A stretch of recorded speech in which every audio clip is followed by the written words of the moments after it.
مباراة الأهلي وسيمبا التنزاني الساعة 5 بعد العصر تحديدا. ليه؟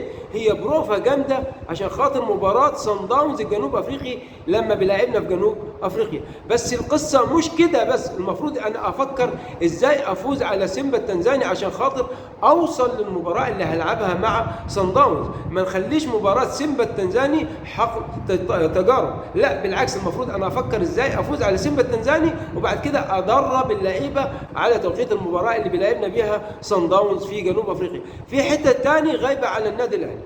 النادي الاهلي ما بيعرفش يلعب اما يكون في مهرجان او افتتاح للبطوله. عندك مثلا افتتاح البطوله وهو كان قبل مباراه الاهلي وسيمبا التنزاني، النادي الاهلي ما قدرش يحصل على الثلاث نقاط، اتعادل مع سيمبا التنزاني. لو افتكرنا السنه اللي فاتت او الموسم اللي فات لاعبنا صن داونز في جنوب افريقيا عملت مهرجان كبير قبل المباراة، مما تسبب في شتات لعيبة النادي الأهلي عن المباراة وما قدرناش ناخد المباراة. بالعكس نجحت صن داونز انها تفوز بالثلاث نقاط على النادي الاهلي لما عملت مهرجان كبير قبل بداية المباراة. النهارده مجلس إدارة النادي الاهلي لازم يفهم اللعيبة ما يهمكش من اي مهرجان يتعمل. عندك شمال افريقيا بتفكر تفوز علينا ازاي؟ باضاعه الوقت. عندك باقي الفرق في افريقيا النهارده منهم صن داونز يجي يعمل مهرجان كبير قبل بدايه المباراه بيساعد في تشتيت مخ لعيبه النادي الاهلي عن المباراه. المفروض لعيبه النادي الاهلي